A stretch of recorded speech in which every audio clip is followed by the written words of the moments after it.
Hello, everybody, and welcome to the 38th. This time it's right. Last time I misspoke. It was the 37th episode, but this time it's the 38th episode of the ArtaCast. Yeah, we have some topics to talk about this week. We have some news and some decks and some set championship. You played a set championship, right, LD? I didn't. I was on one time, once in a year. I play. You won't believe it. I play soccer, and Okay. I actually move. No, You touch I grass and go you touch, outside. I touch grass. No, I have to make more sports, but we have like in our, how can I say, in our village we have like a soccer tournament, like a amateur, and Cool. it was fun. But we lost in no, I want to say in the Swiss, no, In in the the Swiss, no, how's it you got called a in the you first got a round? vil- you got a village soccer tournament, and after like Yes. 3 games, the teams start IDing. Yeah. They start taking like intentional draws, and they're like top Swiss, cut to top 8 village soccer tournament. Exactly, that's what happened. Yeah. No, it was fun, but because of that, I wasn't on a set championship. But you were on a set championship, right? Yeah, How sure was your was. experience? What did you play? Did you have fun? Yeah, I had fun. Yeah, it was a really good day. I played Purple Steel Dumptruck, which is a deck I've really loved this set. So, kind of mentioned last week, I like both versions of Green Purple. I like both versions of Purple Steel. But in terms of fun, I've had the most fun with the Dumptruck Dock Purple Steel. My build slightly different to some of the other ones that were out there originally when I was kind of cooking this up. I play a Brooms package, just for maximum cantripping against some of the grindier decks. There's some of the Broom openings where you just sort of continuously feels like you're just printing cards, everything replaces itself, still has very aggressive openings, super interactive. Yeah, really like playing with this deck. I had a really awesome time. I went undefeated until the final when I lost the final, unfortunately. It's like tight games, but yeah, kind You of a little unfortunate in the last game of the final. But yeah, aside from that, the deck performed really well, and I had a great time. It's always nice to hang out with like local players. My local player base is getting really strong, but it just seems to get stronger and stronger. The set championship turnouts are getting bigger. A lot of the players that were kind of new to TCGs at the beginning are really like really coming along really well in their development and everything. And I'm just having a great time.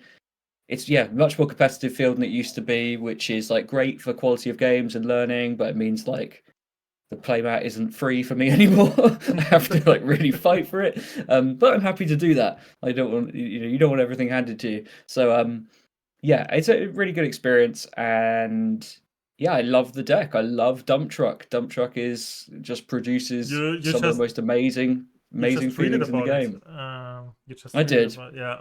And it was a deeply poetic tweet. I tweeted it after I got home from this tournament. The great thing about Dump Truck is it really divides opinion. People think you look at this card and you either think it's like terrible, or you think it's mostly terrible. Right? So Oh, and I want to and include this and card. yeah. And so if you fall into the second camp of people that look at it and see a mostly terrible card, you start to see like some of the places where this is really good. I could probably talk for a really long time about Dump Truck, but I won't. I'll keep it really succinct. So, But I would like to. But I would like to, honestly, okay, because okay, first of all, Darmstadt is the coolest name because in German yes, he's true. called Schrotthaufen. Like Schrotthaufen Oh, means pile of garbage. You can say like. wow. That Can you please That- get me 4 German foil dump trucks? I yeah, it's for before you leave the Schrotthaufen. country, I need you to do me one last favor Okay, and okay, secure I those can do cards. that. Very cool name. But honestly, I didn't face much dump trucks yet. And Hmm. I could guess I am the, yeah, or at least green purple players in general could be like the most afraid of this card.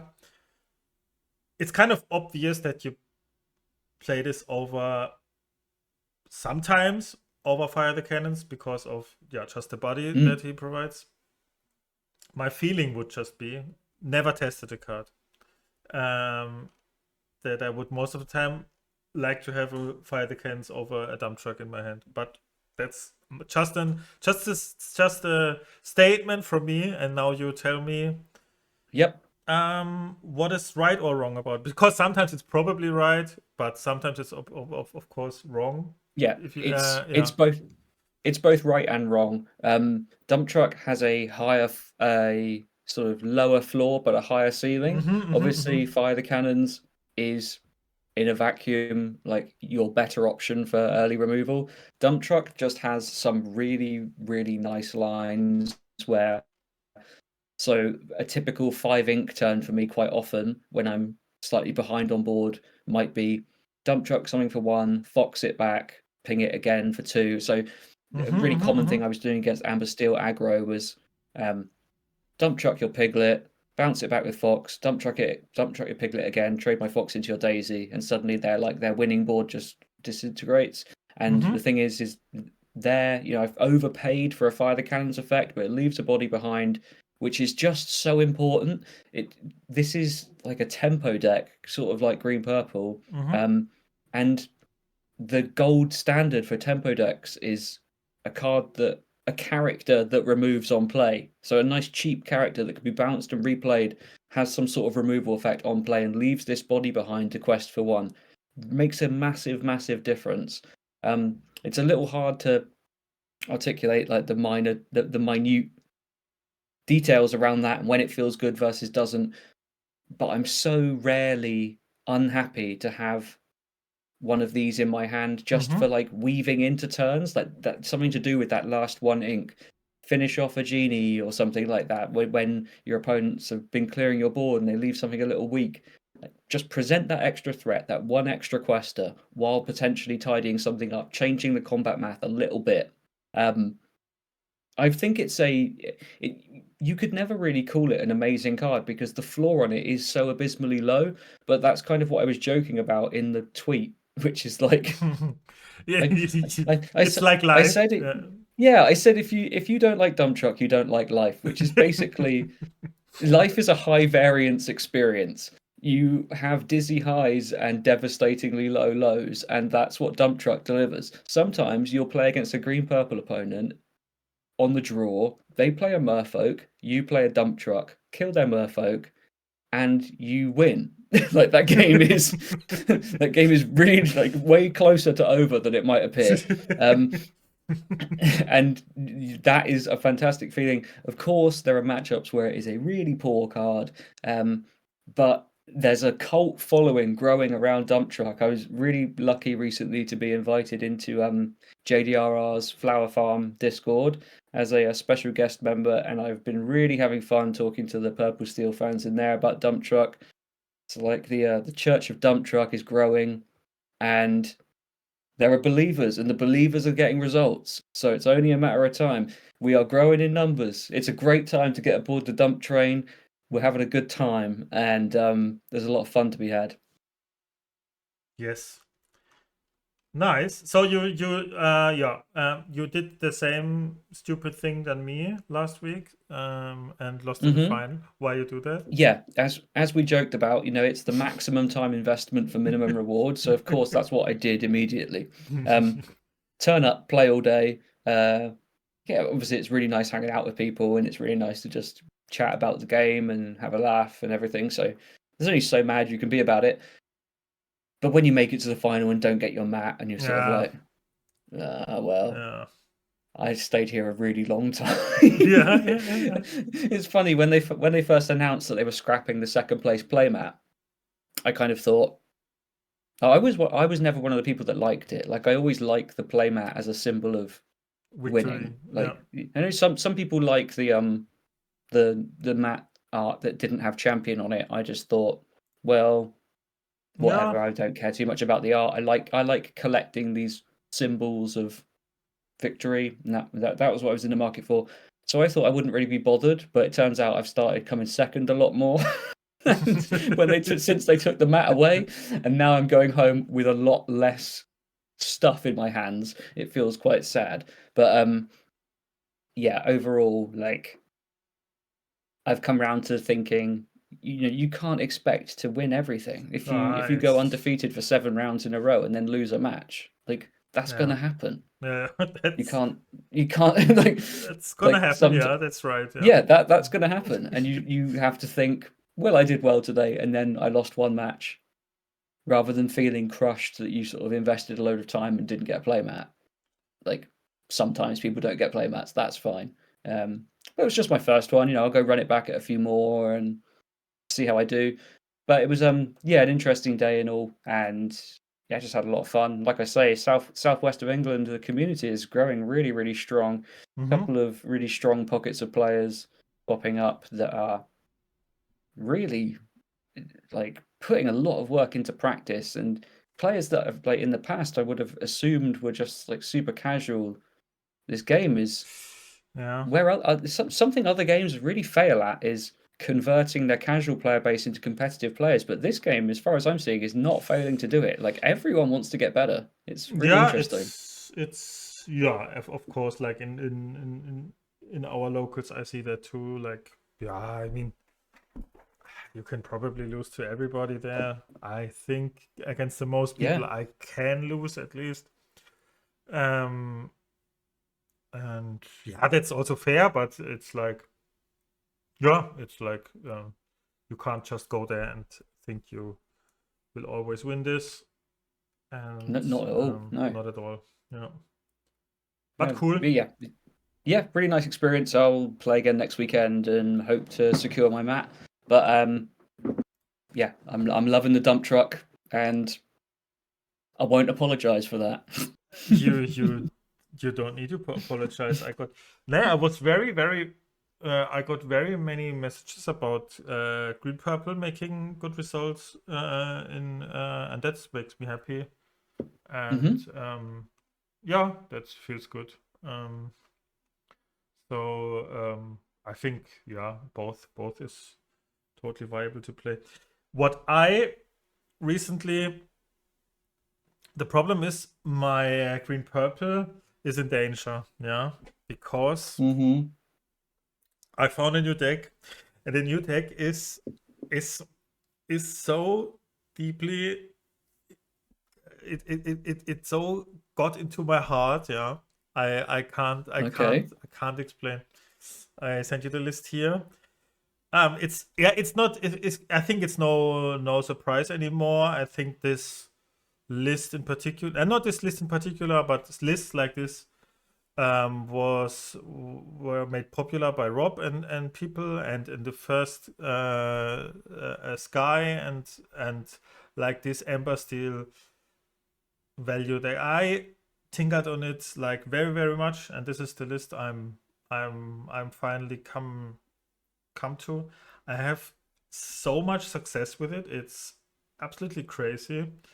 And nice. Even like the worst matchups I tried to make doable, and they are doable. Of course, there are bad matchups. I think the worst matchup is still red-blue items.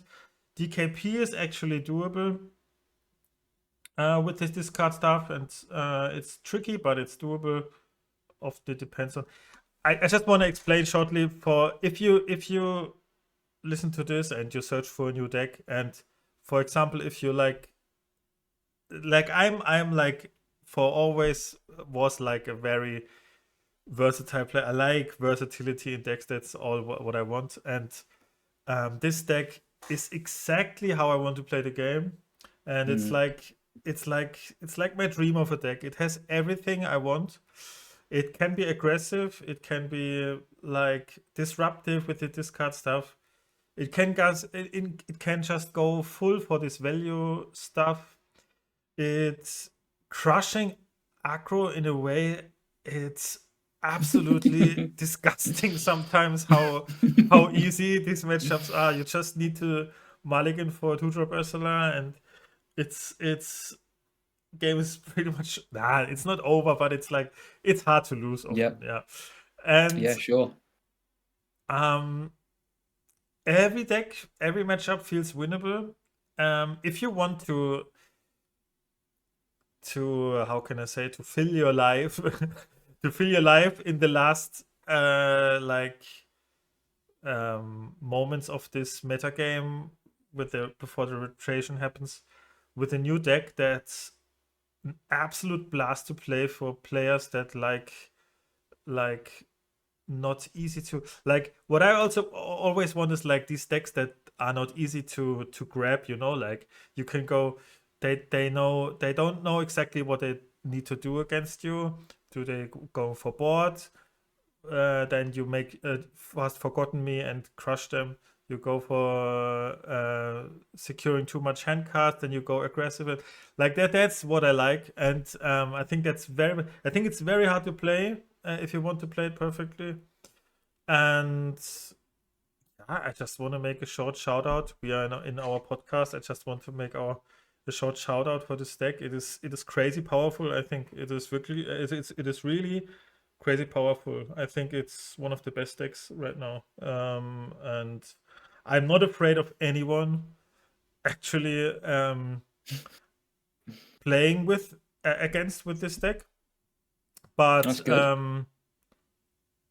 I will for sure play this in my last set championships this season, and I will Nice. betray my green purple family. I ask them, they allow me that I can betray my no, I can always Oh, do, but they've given you permission. they That's give good. me permission That's to play. nice. So well, it's coming so close to a green purple playstyle. It doesn't look Yeah. like it, but it's really that, because it's like you always have these decisions, and do I commit to the board or not? And it's like it's so cool, and I really really hope something like this can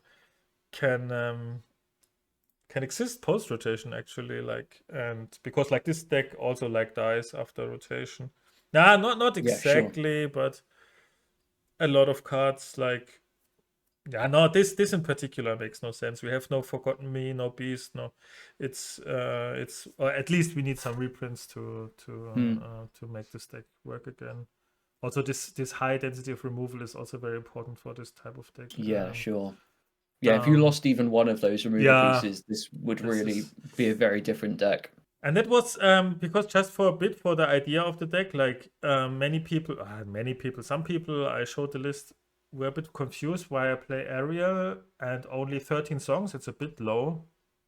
And then I'm not, at least how I play the deck, I'm not completely committed on Ariel. Like often against some matchups I go for Lawrence and stuff, because I don't need the card draw of the Ariel too much. It's just an additional, yeah, if you have nothing else to do.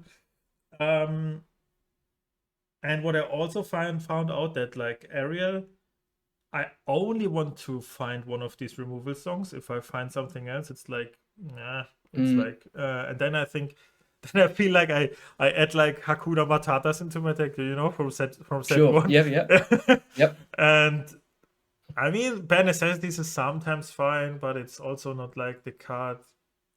It's like very often ink, and yeah, I think these 12 songs are the important ones, and I don't go for this completely for the aerial, and that's why I only play 13 songs. I think Sure. I'm really I play this deck very very much now, and I still think it's a solid list.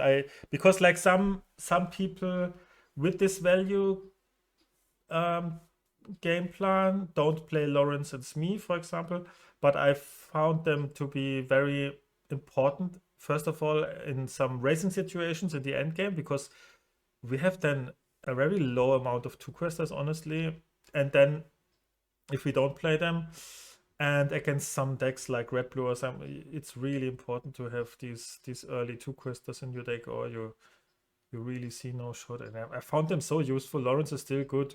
Both are very good with Rapunzel, honestly. And I don't want to cut them. You could even overcommit to this like value game plan. Cut the Smees, go with these troubadours, but then you play only these 4 singers on 2, and you're less versatile, I think. At least I had the most success with this version, and nice. yeah, I love it. I just want to show my love for this deck. Yeah. I mean, it looks so solid, and it falls right into.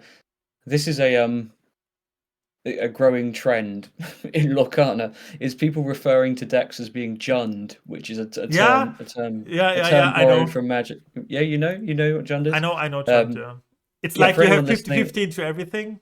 It's yep. Yeah. For anyone listening that doesn't know that reference, jund is a sort of long-standing Magic the Gathering deck archetype, which is basically a pile of slightly aggressive to more mid-rangey creatures. Bits of disruption, bits of removal, plays a mid-rangey game while disrupting a little bit and removing opponent's stuff. So it's like a tempo-y mid-range type deck that has a tiny bit of reach, a little bit of everything, and as a result ends up 50% into the field with a fair game plan. So lots of decks. People are like originally red purple. Originally people used to call red purple jund, and then it was something else, and now it's this, and then I've seen other people calling builds of blue steel jund. I think Lorcana is just jund battles, which is fine because it's a very mid-rangey. It's like a grindy mid-range type game. You don't have like combo decks threatening to win out of nowhere. Really, you don't. The aggressive stuff is suppressed by all of the jund, so it is basically jund battles the game. But this does fall right into that. You know, I can tell just from looking at it that it is so your kind of deck. It's just does exactly what you want to do. Plays just all these super medium bodies and quests for 1 with all of them when it can. removes a bit of stuff, and eventually you win, which is great because that's also mostly my playstyle. So yeah, well, I'm glad you found this deck that you like. But my question to you is this your way of politely telling me that you're going to replace me on the cast with Rob or Sky? Is this the beginning of your Amber Steel era? I would never. You know that I wouldn't let you. You wouldn't let me because of the contract. No. Yeah. Signed in blood. No, never. Probably next week I'm back on.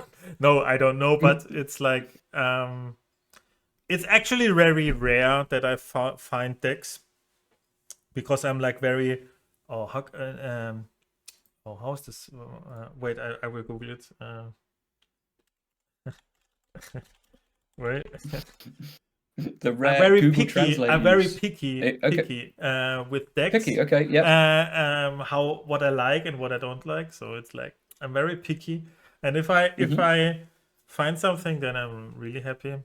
Nice. And that's very rare because that only happened for green purple, red purple a bit, but red purple is also like always these emergency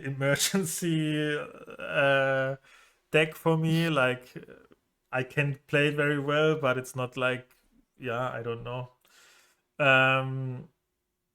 But this you keep a red purple deck in like the emergency box on the wall behind the glass with the little hammer that in case green purple becomes unplayable in format, you smash the glass and just grab this red purple deck like, I need this now. I once told with Baker when I was like, I think it was an LCCC, he asked me about how I like red purple. I said it's like my holiday house. Like if my main house burns out because of like a wildfire or something, then I have to go to my holiday house, and that's red purple, because like red purple is undefeatable. Like it's on a mountain and no fire can reach it. At least it feels like in Lorcana. It's like always playable, and it's better and worse also, but it's at least like but you made fun of the deck. Say it's play only fair cards. I can tell you This deck can do unfair things, I tell you. Oh, I said it. I said it plays a lot of medium bodies. I didn't say that this deck can Cindy Storm people. Like it's not that fair, you know. it can also And like it can draw Dino like a million cards. Rhino Zeus people and stuff. It can. Oof. Pretty strong. It looks Yes. pretty strong. That's that for people that want to. Do you have any other insights about the metagame? Is there anything you didn't No, change much? no. Only that what I saw basically confirmed what we've been saying for the last couple of weeks, which is very flat. Predictions about what I'd see generally at set champs level has kind of come true. There is a ton of Amber Steel aggro type stuff out there. People are sort of winning with everything. There's like, if you sort of use Twitter a lot, it's a good smattering of different decks that are performing well. Nothing appears too dominant, but then it's much the same as it's ever been. Both versions of Red Blue doing well, Amber Steel doing well, bit of Blurple, some good green purple. If you've got a deck you like, it's a format you can probably win in unless you have a super confident read on your local metagame. There will be chances to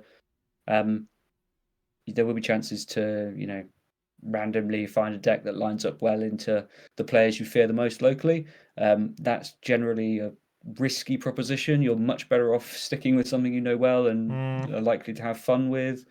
There's been so many times when I've thought, "Ooh, if I just jump to Blurple, I'll be able to win these matches," and then I wouldn't have any fun. So just And then you would face Red Blue items first round probably. Yeah, sure. Yeah. Yeah. And I would have no idea how to navigate the matchup because I have so low practice with it. So yeah, I mean, we've seen so many different formats over the last 2 years. So at the start, especially in the early sets, like set 3 was kind of the gold standard for this, where you could confidently say, if you have a deck that you're confident in your ability to pilot, that is almost certainly the best deck to be playing. Everything has angles to win, flat metagame. If you've got your reps with something, try to resist last minute changes to, if you lost your first set champs in the final with Dumptruck, don't go and swap to Blurple out of nowhere. He says, looking into the mirror. Yeah, stick with what you enjoy, what you know best, and that feels like can't really go wrong. Yeah, that's sort of the only thing I would conclude. Yeah, I'm just a bit concerned about the bore. People are bored because, like, what is what you just said about set 3. I remember that because everyone was so highlighting set 3. It was such a crazy good meta. Everything was playable, and we have like this kind of meta like for 3 or 4 sets now. I think. Outside of like the emergency ban situation. Yeah. Okay, that was yeah. and nobody is highlighting that anymore as a good situation. In set 3, everyone is happy about it. I think it's the bore because people are bored about some cards, and I still hope because many people I know are trying out other card games, and I'm a bit concerned about that. I hope that will not have negative outcomes for Lorcana, but what do you think about it? Well, I mean, I'm a bit concerned as well. Like, the new thing is always very exciting to everyone, and it's trading card games are a really interesting hobby. They're not really like anything else I've encountered before. The players are sort of fiercely loyal to something they really like for a short time, and then they will just go to something entirely new. Players, the majority of the players, I was talking to people about this weekend about like my hobby in my mind is Lorcana. But it's also TCGs. I don't play any other TCGs, but I accept that through my lifetime, I likely will. and it's always the same sort of people you face. It's you play in the same shop, you play in the same shops, you play some variation on the same kind of resource exchange 1v1 game. Which leaves the players like quite flexible. It means that people are willing to dip in and out. And when you're not the shiny, exciting new thing anymore, it's a bit scary because TCGs die all the time. Lots of them are very unsuccessful. Lorcana's reached a size where it looks like it's really should be able to survive, which is great because it's the card game I want to persist with. So I'm not like too worried, but you can't when you come up to these critical moments, like with the issue we're skirting around is like Riftbound is coming out and it's basically going to hit the entire competitive core TCG audience because they're offering great organized play, and it's also going to hit a whole generation of players that are attached to League of Legends as a IP, which is also a highly competitive video game IP. So bringing in video game grinders, MOBA grinders, should give it a very, very active, competitive environment from the start. So, yeah, I mean, kind of right to be a little bit concerned. But the most important thing is that while that's happening, this game doesn't accidentally become bad. Yeah, that's that's when true. things that's when things really go wrong. Is like what you can't do is have a format that is wildly busted, sort of one deck format, or otherwise just really boring.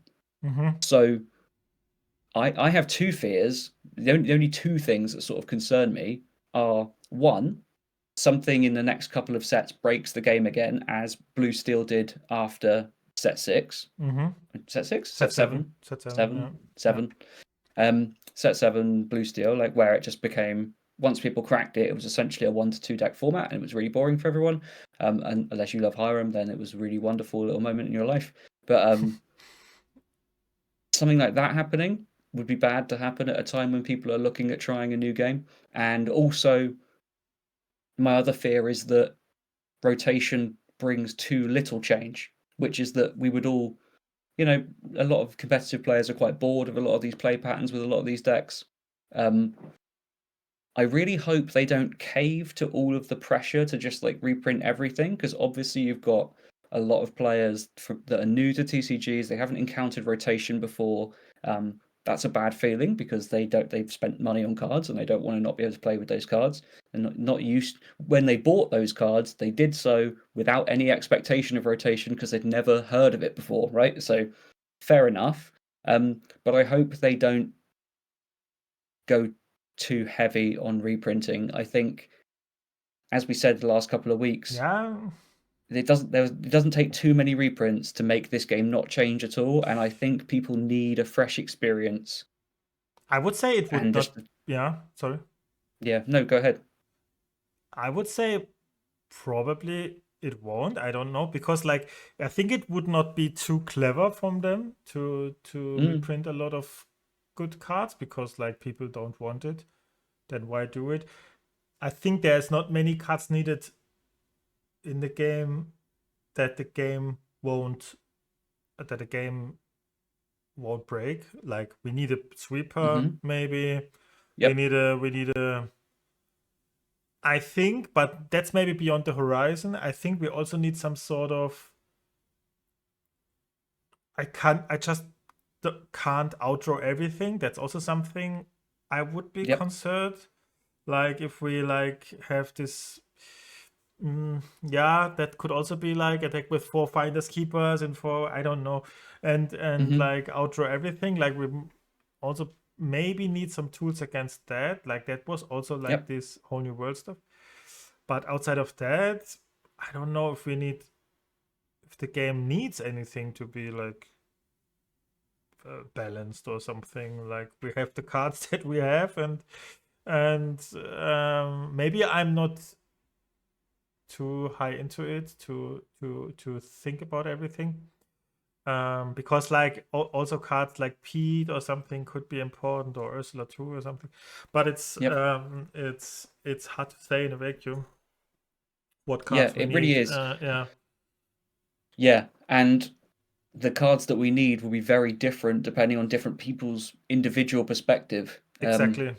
and it feels like an activity that should be completely objective, but perfect game design is near impossible, Yeah. and it's lots of subjective opinion being fed in. Yeah, I'm hopeful that we'll see a good amount of change. Obviously, the game, like the core gameplay loop and the way this game feels to play, isn't going to change.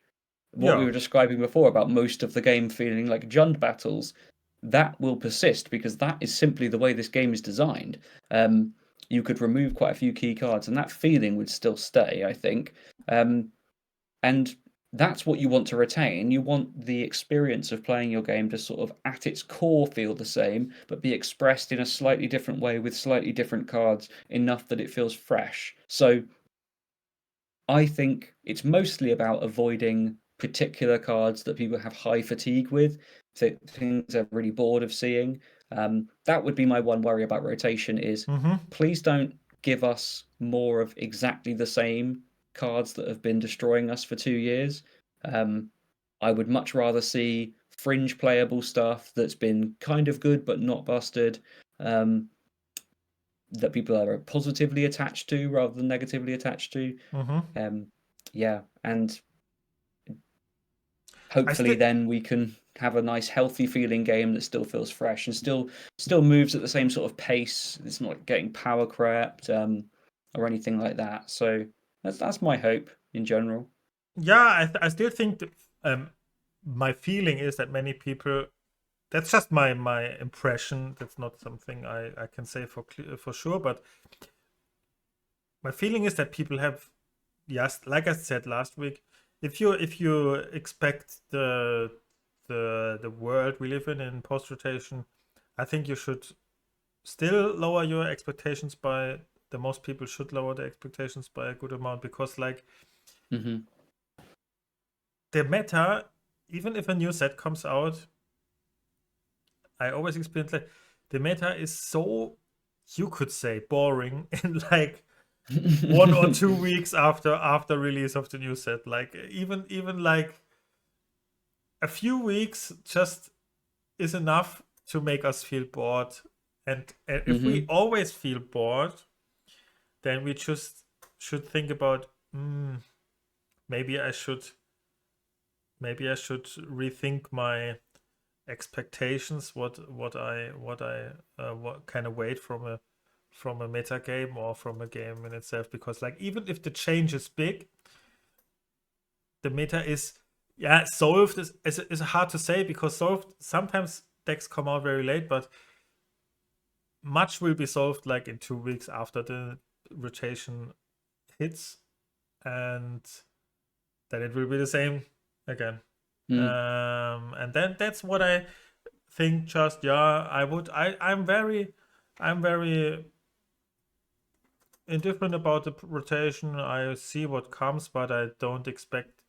Yeah, I don't. I try myself for at least to don't expect too much.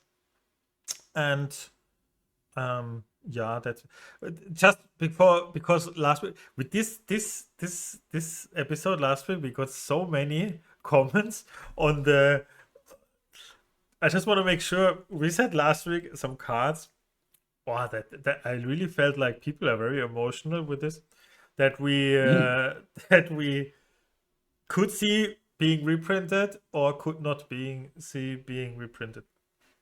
And we, of course, just to make sure for the people, of course, made just explanation some picks that are a bit spicy. Like if we say cards to be likely reprinted, if we only say smash and one jump ahead, that's not very like interesting for that's why we picked a bit like more spicy picks. I don't think it's super likely that popsicle will be reprinted. There are probably more likely cards to be reprinted for me, but it's one of these like spicy picks. That's why I picked the popsicle for the likely reprint section, not because I think it's like the super most likely thing to happen, but it's like a bit controversial. I think we need to sometimes make controversial topics here. If I say, or if we say the like, what is also confirmed, like the honey wizard Winnie Pooh. Mm. Who wants to know that? Like if the honey it's a cool artwork, but it's not like yeah, it's not important to know if that got reprinted. Honestly, from a competitive view, at least. Yeah, Yeah. absolutely. And yeah, I was reading the comments back on last week's episode, and I found them really surprising. Like it's obviously everyone is slightly different and has their different opinions Yeah, about the yeah. cards they like and dislike. And you know, you're allowed to dislike any card for any reason. That's totally fine. But I really didn't expect Brawl to be one of the cards Oh that people yes. had lots of people flagged that up in a comment of please don't reprint Brawl. Just as explanation for the people, that was the most mentioned card for the people in our comments for Hmm. not Yeah, being for not being reprinted. They don't want yeah, not want to be reprinted. Yeah, sorry. people do not want Brawl. Yeah, and I found that really, really interesting. Yeah, And yeah. you know, it's a couple of people kind of provided their reasons, and they're valid. You know, like Brawl, and one of the things someone brought up was Brawl. It sort of invalidates a lot of these like mid-range legendary, or I guess really they're referring to anything that kind of costs 4 or 5 and has 2 strength. Mm-hmm. Something that I guess let's the example that comes to mind is the legendary Rapunzel from set 8, the Mm-hmm. evasive one that also like gives something reckless when it Mm-hmm. quests or Mm-hmm. something. Like it should be a pretty versatile, slightly disruptive green mid-rangey character that could find a place in some decks. Brawl does make that kind of card unplayable. However, just to argue a little bit, that card is not unplayable because Brawl is broken. That card is unplayable because it's printed with 2 strength. That card could have 3 strength.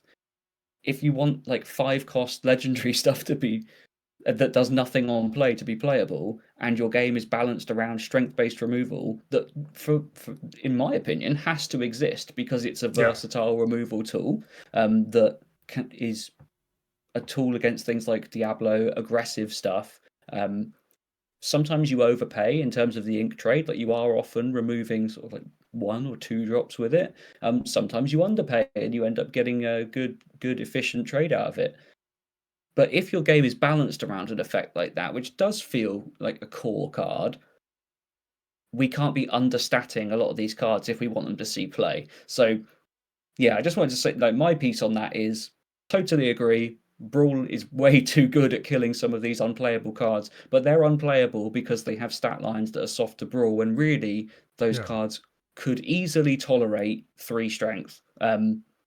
Yeah, that's my sort And of thought on that. honestly, red decks are like, how can I say? Maybe even like right now, maybe 20% of the meta, maybe 25. I don't Hmm. know.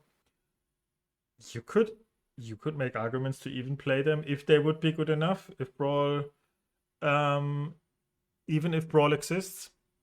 So like if they are broken against any steel deck, for example, if they would be broken, then you can still make arguments for playing them. So I think yeah, you're right. They are not good enough.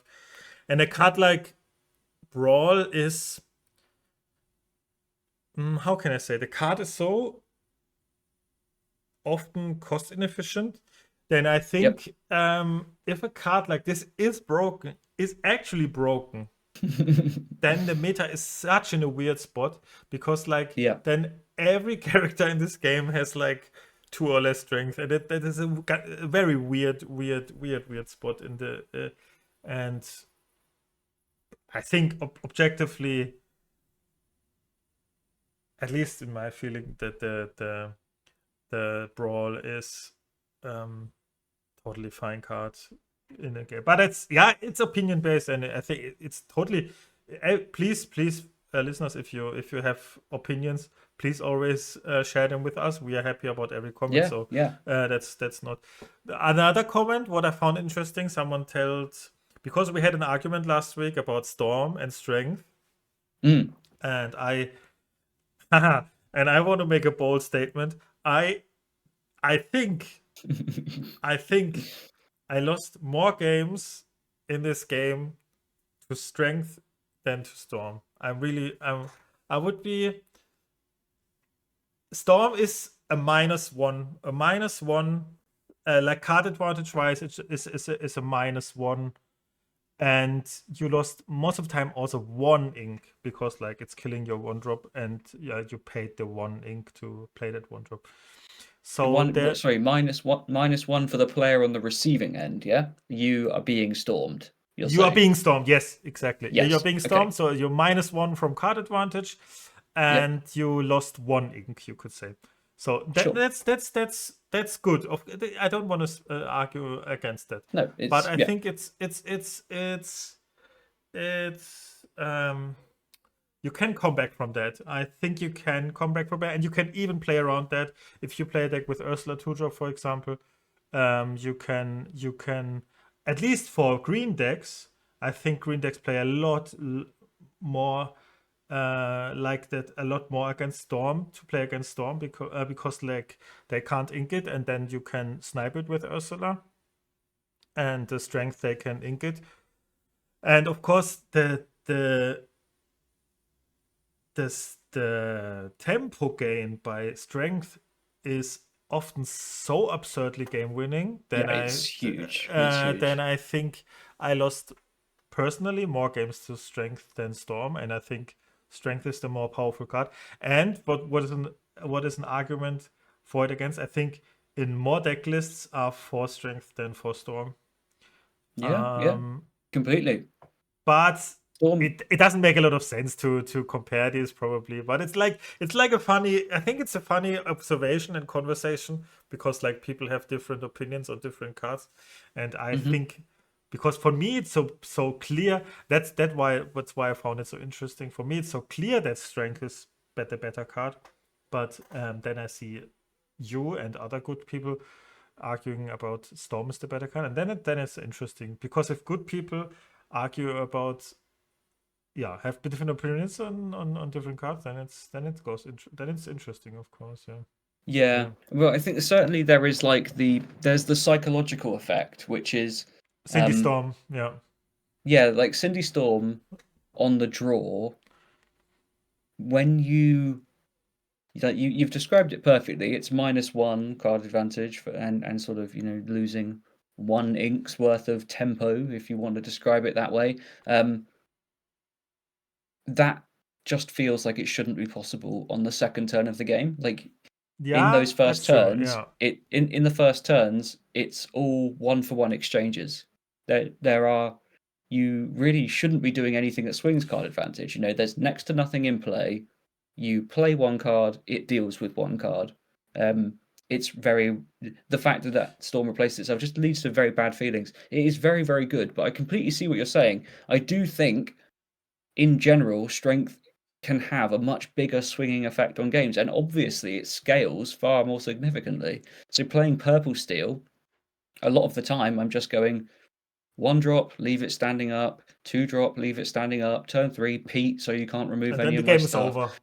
Yeah, Basically. yeah, Yeah. they play their genie on turn 4, pass to me. I go, great, I've got 3 characters standing up. I'll play my genie, turn my Pete sideways, strength your genie. Right, now you've got 2 characters in play, and I just killed your genie for no ink, and I've got 4 characters in play, and one of them's a genie.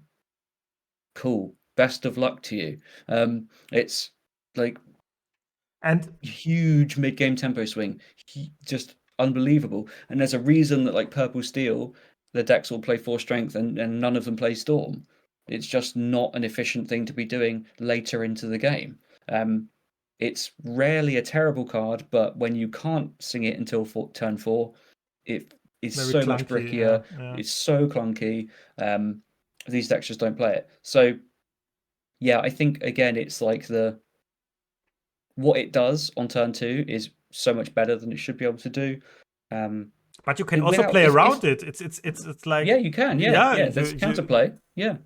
either you play It, Diablo, if you play that, or you play hmm. no 1-drop, and then you play two 1-drops on turn 2, and then they storm one, of course. But if you then have like anything with rush, you just catch up with the card disadvantage, because you then um, kill the Cindy for yeah, for free, you could say, like, because the Cindy is exerted. So, but yeah, of course, please don't understand me wrong. It's like, it's still a very good combo and a very good card, but it's like just a good, cool topic, I think.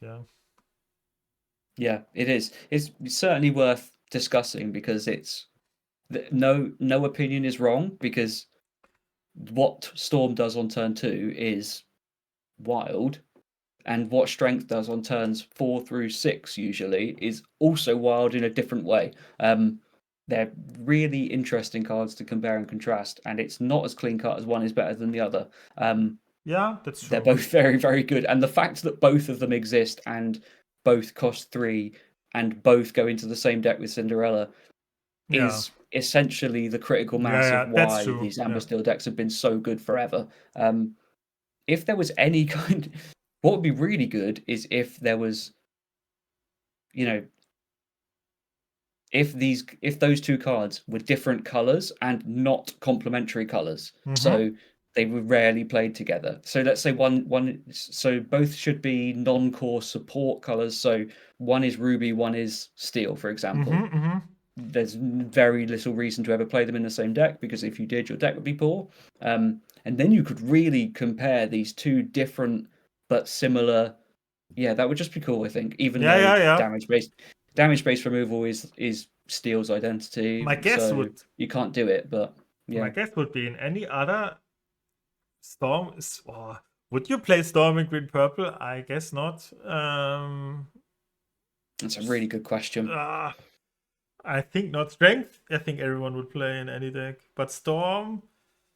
Oh, well, I would play Storm in green purple if if it's exactly the same card but green, for example. I would play it, and I would play like Ursula builds of green purple. Oh, true. Yeah, of course. Yeah. Okay. So yeah. I would have a tempo deck that has access to double Storm on turn 4, Wasn't Ursula or double Friends. Wasn't Ursula being confirmed, being reprinted yet? I don't know. No, it's not confirmed, but There's a guess. she got a text update in the app. That was it. Yeah. They've changed the card's text slightly to be clearer, which people are kind of like, why would you ever do that if you're not going to reprint it, right? Like, if this text isn't going to be on the new version.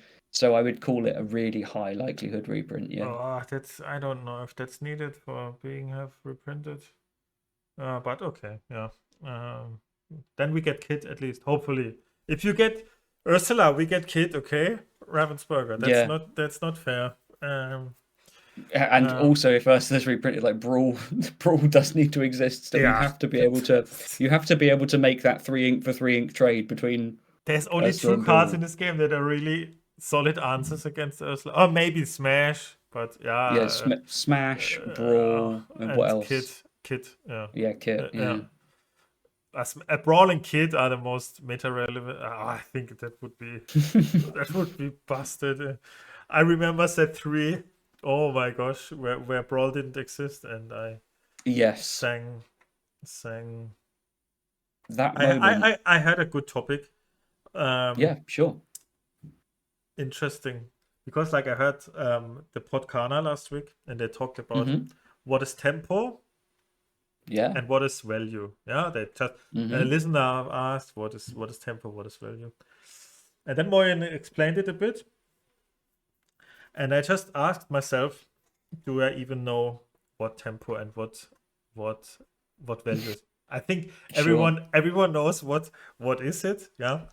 But at least has a feeling what it is, yeah. But what is tempo? What would you say is tempo? Tempo, a definition to me, of tempo. Sure. Tempo is. It's really, really hard. It's really, really hard to describe. Because in the end, just a disclaimer, in the end, when you described both, I have a question for you, a really important question. Yeah, I'm sure the question is going to be so how are they different? So I'm going to try and preempt. I'm preempting your question. Tempo is the relationship between the resources that both players have open to them. So that is cards in hand, cards in play, ink. Those would be your primary resources. It's the relationship between all of them in relation to the time that the game has gone on for, which is where like the namesake tempo comes from. So what resources have you managed to accrue? How are they allocated around? So how are they split between cards in your hand, cards in play, and ink? How are they distributed relative to your opponent's distribution of resources? So I may have more things in play while they are stuck with more in hand, and their deck, doesn't have ways to cheat on ink. They are not going to. They don't. Their constrained resource there is ink. They can't dump their hand into play quickly enough to catch up on board with me. I am ahead on tempo. Value is the amount of efficiency you get out of each of your cards. If you make plays that are high value, if you're getting value from each of your cards, i.e., the most simple form of value is like a trade up. So your 3-drop hits their 3-drop and removes it, and yours lives, theirs doesn't.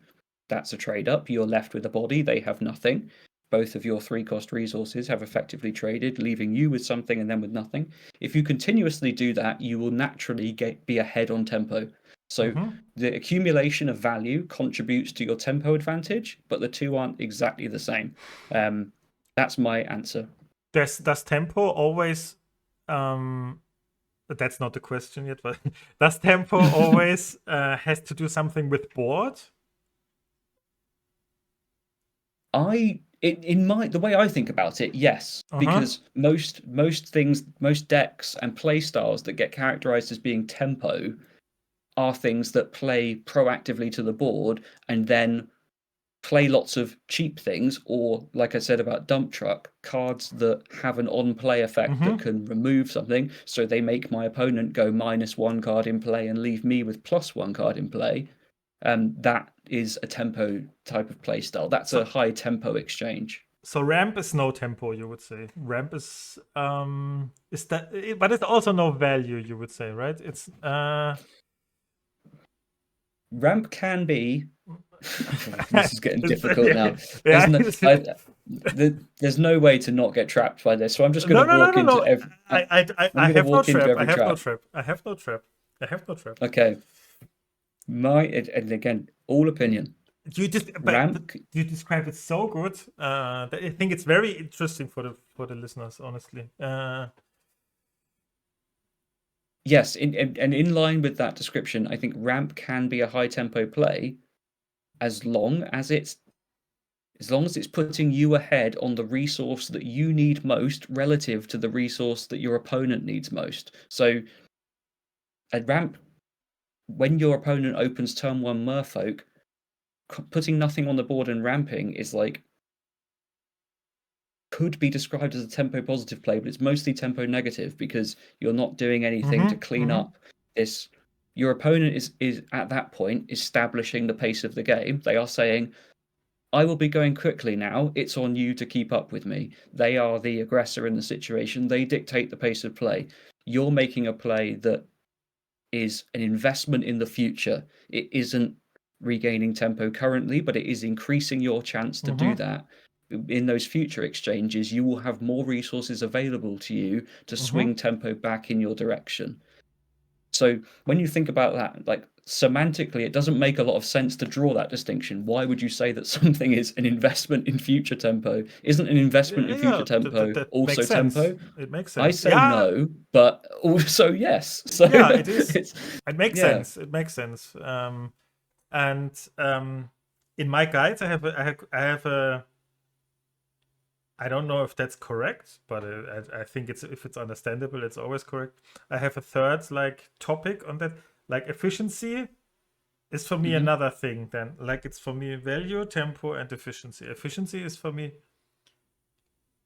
you could say, just a good trade. Like if you trade your 1-drop with a 3-drop, that's also tempo, you could say, but it's also, I describe it as efficiency, but it doesn't make a big difference. It's also a tempo play, you could say. But now the important question, and it's no trap, but it's just an interesting question. Okay, I'm ready. If you sing Friends with Ursula 3-drop, is that a tempo play or a value play? That's a value play. It's no tempo for you.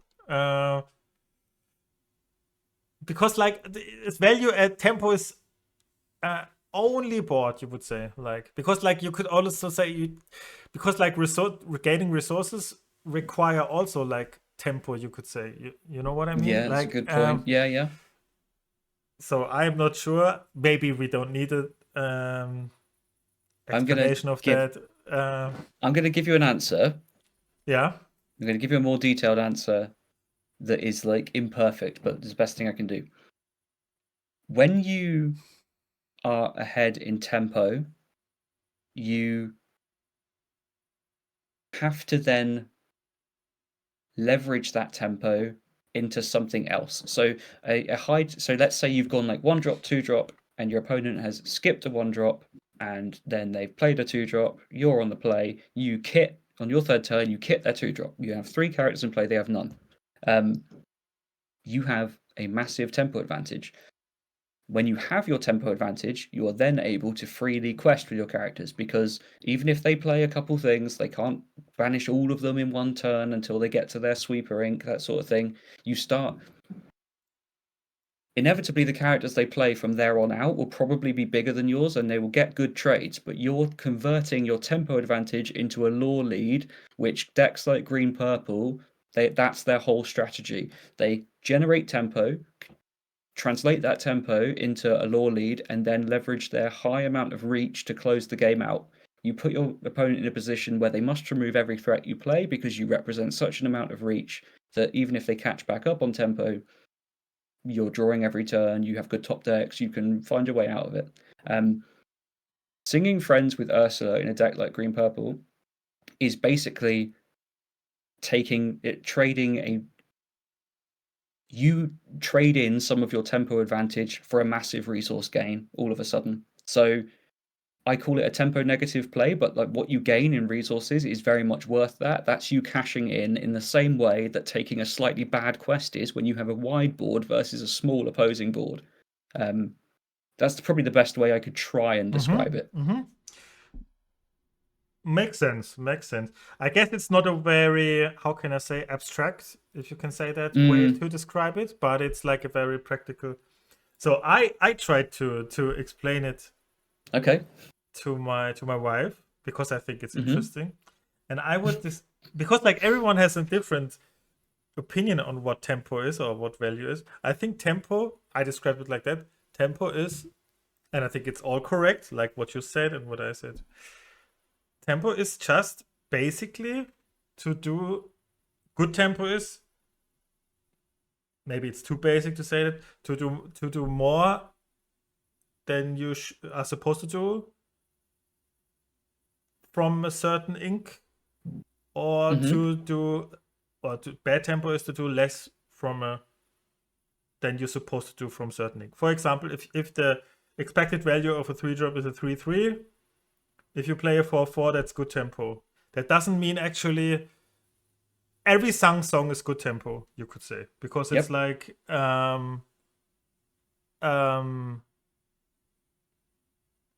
I would say, and then that's why I thought seeing Friends with Ursula is a tempo play, because you like you draw 4 cards for 0 ink, and that's not what you're supposed. Yeah. You're not supposed to draw 4 cards for no ink.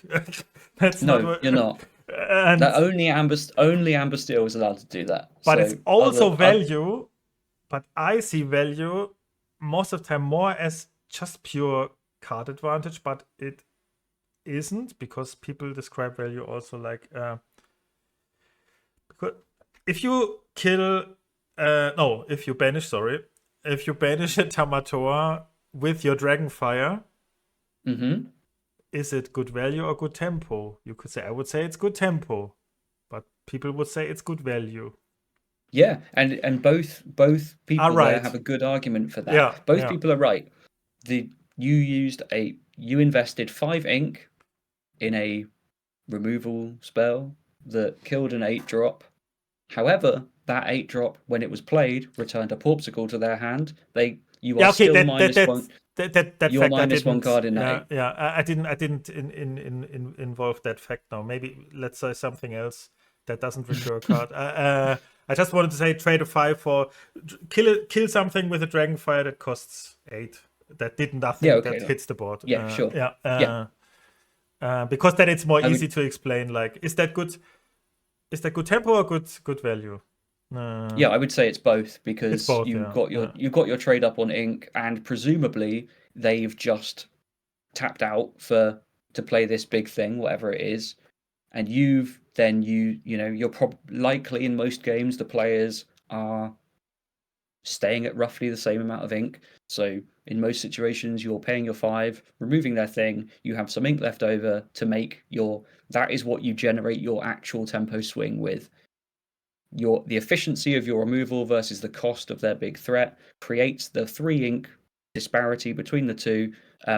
It's only tempo positive, really, if you do something with that ink. Otherwise, you remain at parity on the board. Yeah. They played something. You create these windows of opportunity. If you're both top decking and your opponent goes, all right, 8 drop big dumb fatty, and you top deck and go Dragonfire, you're just at parity. There's no sense in sort of suggesting that was like any kind of value exchange for you, because the advantage you generated, which is the difference between 5 and 8 ink, was just squandered by the fact you didn't use it. So you just stay at parity.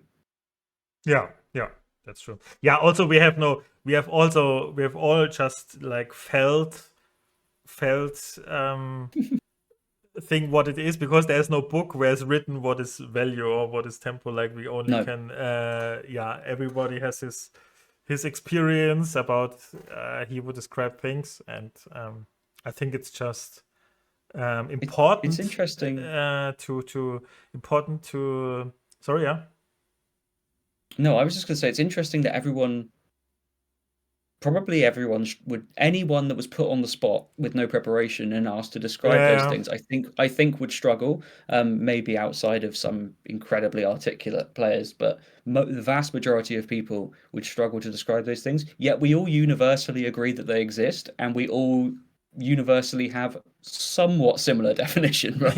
Like it's not like the definition is completely different. Yours isn't like tempo is equal to your cards in hand, and mine is like tempo is equal to cards on board. It's not that different. Yeah, that's true. Yeah. We all have loosely similar definition, even though most of us can't confidently describe it, which makes it an interesting topic in its own right. Like even that makes it worth talking about. But because it's also like for newer players, I always say, like, if I have a coaching or something, it's very important to because tempo and value are very important things to learn in card games to get better, and how can you get better if you can't describe it, like get better in tempo, and then if someone asks you what is tempo, then you say if you crab is good tempo, for example, because we need probably some good definitions of things, and that's totally. Maybe we can ask Frank Carsten about that. Probably if we ask Frank, I'm sure we get a good answer. I would love to pick his brain on stuff like that, and I'm sure he would like to contribute as well. Yes, that'd be really interesting. I think I was just thinking when you were talking then, and to me, when you described value, efficiency, and tempo, I agree that those are the sort of core things that you're at any point always trying to maximize. For me, I think tempo is the hardest one to describe, and it's generated through the other two. It's sort of so intrinsically linked to them. It's like this mystery third or fourth resource that you generate by performing well in all of the other areas simultaneously. So everything you do is an exchange of resources. Every time you take a trade, you should be thinking about the ink invested into the card that you are trading with, and the ink invested into the card you're trading into, versus what did it get? Did it do something? Or did it get value on play? That sort of thing. Tons and tons of micro bits of information dictate the value and efficiency of each resource exchange that you make in the game. If you make all of them well, if you make enough of them well in a row, you accumulate a strong tempo advantage, and that really is like the core gameplay loop of Lorcana and a lot of other TCGs. Is maximizing the value and efficiency of every single interaction between you and your opponent, and action that you know, sometimes it doesn't interrupt your opponent, actions that you just take yourself, such that you generate the room created by tempo, because only when you have a tempo advantage can you basically quest, right? Like, how often can you progress towards victory when you're not ahead in tempo? Sometimes you might Yeah, have like a real big thing that you're just like, fine, I turn this sideways, do what you will. But it's yeah, usually you create the space again, muddying my own waters here by saying, like, if you evasives are different, right? Because you don't need tempo advantage to quest with an evasive. So of course there are outside cases, but yeah, but yeah, in for the general, most yeah. part, you make high value, high efficient trades, generate your tempo, leverage that tempo into a gradual law gain, law advantage. At least this is how I think about the game. Not everyone might agree, but that's kind of in my head what I'm always trying to do and how I'm trying to progress towards victory. Yeah, makes sense. Makes sense. Yes, nice. Very cool topic. Very interesting one. Yeah, well, I mean, people will listen to that and they'll either think that was really cool or that was insanely boring. That was insanely boring. Or are they Yeah. stupid? They don't know what tempo is They and make a probably think we're podcast. stupid. um. Yes. Final thing. Did you get a ticket for Bologna? I did. Yep, I have my ticket for You Bologna will be there. and I'm very excited. Yep, I'll be there. Nice. Any players that are going to Bologna and listen to the podcast, please come say hello. I would really love to chat with you and hang out. It's always a pleasure when you go to these things and get to chat with people as well as competing. So, yeah, if you won't see Artabax, he'll be Yeah. in Japan, Just but you can just see me, and I'm a beautiful silver medal. yes, and you will win. The winner of DLC Bologna is in this podcast. Really, you're Yeah. going to be playing. Yeah, because I just want to mention again, because like everyone I talked to was like surprised, and then I'm angry because then I think you don't hear my podcast. No, I just want no, I just want to say again, yeah, I'm not, because everyone who thinks I don't come to Bologna, I will probably, I don't know yet, but probably to not come to much DLCs in Europe. And I mean, I don't know. We will move to Japan. Yeah, like my wife got a job in Japan, and we will move there for a year. And but I will try to compete in Asian DLCs. Fortunately, we talked about it last week. Are you happy now with how they did like how you qualify for the continental stuff? Are you happy now with that? Yes, like roundly, yes. I think that now I appreciate that. Yeah, these things are always personal. For some people, they won't be happy with it, and I am happy with it now, because what we've reached now is the point where like there is enough to fill my diary for competing. If any more events were added between these CCQs that will come between the DLCs Mm-hmm. and the DLCs, I wouldn't be able to attend them anyway. So Mm-hmm. there's no point in me wishing for more personally now, because, well, if I go to everything, like that's the max I can go to. Mm-hmm. I couldn't do any more. There is no more time for me to grind any more of this stuff between everything else that's going on in life. So yeah, Mm-hmm. I'm perfectly happy. I will say that I think it's going to be incredibly hard to qualify to Mm. Continentals. Making top cut of these DLCs, best of three is a great move. Love that, but the amount of wins you've got to rattle off in a row is really tough for anyone. Yeah. So I guess now I it's to one you have to go, or to two. I guess like one loss or two. I think you have. I think you could probably survive with one loss. I have not seen anyone try Yeah, to do yeah, the yeah, like napkin math yet. My guess would be 10-1-1 over yeah, 12 yeah, rounds. yeah, yeah. That's my That's initial guess. But then you would have so many people oof. at 10-0-2. Lots of people, if you reach 10 wins, which to be fair is like Incredible. you should be entered into the Hall of Fame for doing Yeah, anyway. yeah. If you reach 10 wins in a row, best of 3, then I think you're probably taking 2 splits, aren't you? I think that's enough So probably because you're best yeah, tiebreaker 10:02. Yeah, um, but I don't know. It's yeah, 2,000 I think person it's field. cool. It's really tough. Really tough to make the cut. Unfortunately for me, I'm in Asia. I will try to compete as many tournaments as I can get there. Unfortunately, the formats there are a bit weird. I don't know why they do that. I would love to know that. Probably because they want to make these tournaments all in one day, because most of the tournaments are best of one. That's absolutely crazy. And some of them are still best of two. So I play like in every DLC, every big tournament in another format. But yeah, I will see what I can do there. Yeah. But I think still, yeah, like you said, I think they listened, they reacted kind of fast to the concerns again. So I think I'm quite happy what they did. Hard to make it yeah, satisfying for everyone. Still, you have a 2,000 player tournament. You need to come down to 64 players in the end. No matter how you do that, it's always like really hard cut, and I think there's nothing too much to concern for me personally, at least. Yeah, I think that's fine how they did it.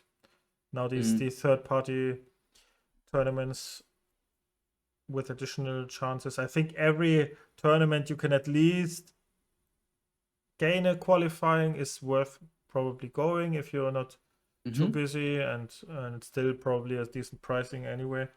So yeah, I think you can't expect much more, I think, from the season now. I think they corrected it away. I heard the disaster from the DLC sale in America. That's a bit of a different story, but I don't Yeah, think the ticket sale was. that was oof. Yeah, Oof. I mean, Yeah. I appreciate that in Europe as well, not everybody had a positive experience. I saw some people, Yeah. especially those that tried to use mobile, had a bad one. But in general, I mean, it's really hard because obviously when I say something like this, like people that missed out in Europe, like it's very upsetting for them. I'm Yeah. not trying to minimize your suffering, but I think in general, credit to Fanfinity for not having these constant huge blow ups like the US one had. That was that's Again, generally speaking, the experience delivered seemed to be much more positive for people. So rather than piling on pastimes, which obviously messed up, yeah, big shout out to Fanfinity for keeping it somewhat stable in comparison. And yeah, as always, like commiserations to all the people that didn't get a ticket that want to compete. That obviously really sucks. It would be everyone deserves a chance to compete. Missing out because you didn't get a ticket because of bugs or something like that is the absolute worst way for you to not be able to compete. So yeah, obviously a lot of empathy for people that didn't get a ticket. I'm very fortunate to have got one. I'll try for every European DLC this season, and I just hope as many people as possible get a chance to play. But these CCQs look like good tournaments. You know, these third party events, they're already worth going to without an invite. yeah.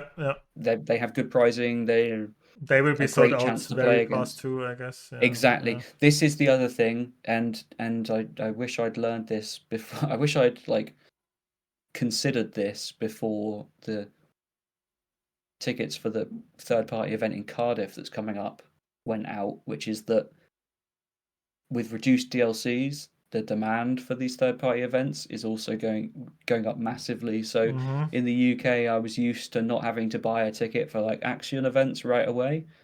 So I chilled and didn't buy a ticket to Cardiff, and now I can't go to Cardiff because obviously they mentioned it on stream at Worlds, so everyone bought a ticket right away. They were gone really fast. You should be expecting these things to sell out. So I would just encourage anyone that's considering going to them to keep an eye on all relevant socials, watch for when the tickets are going up. You can't do any more than just being there when they go up. After that, it's out of your hands. But if you want one, you are going to need to be there early, I reckon. No. Yes. Yeah, so I think I think we talked about everything we want to talk about today, right? Do you have any I think final words? No, I don't think so. The only thing on my mind is obviously, in a little over a week's time, we've got Gen Con coming up, and that's the start of the spoiler season. So after then, we'll have a lot more that we can confidently say about next set, reprints wise, new cards wise. So yeah, really excited for that. And then from there, like the proper brewing for next set starts, which should be really exciting. For now, we are in our little cooldown set champ series. Yeah. Yeah. I'm very afraid of the spoiler season this time. Really, really afraid. You're scared. Yeah, because like every card that's a bit of controversial, at least the screaming of the community will be I think, like if like cards like Cindy, Diablo, Storm Rage on Strength. I don't. There's so many cards that could be reprinted, and I think on every one of them, the screaming will be very high on the community. I hope it's not a bad atmosphere for the community. The spoiler season this year. No. Yeah. Although I would say that this is going to be a really, really different spoiler season than any we've seen before. The most important thing, the highest impact on the metagame, it's not new cards, it's not reprints. The most important thing, you can think about it this way, is which cards do not get reprinted. And because that's the change. Because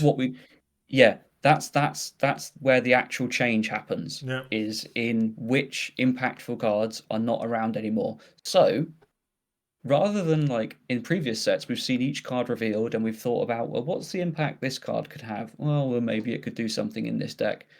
Now more than ever with this one, you need to wait until you've seen all of it to draw like any real conclusions, if that makes sense. Because until the last card is spoiled, there's still a chance that any one of the impactful cards from 1 through 4 could be reprinted, and you will have very little understanding of the biggest changes until the whole list is confirmed. That's true, yeah.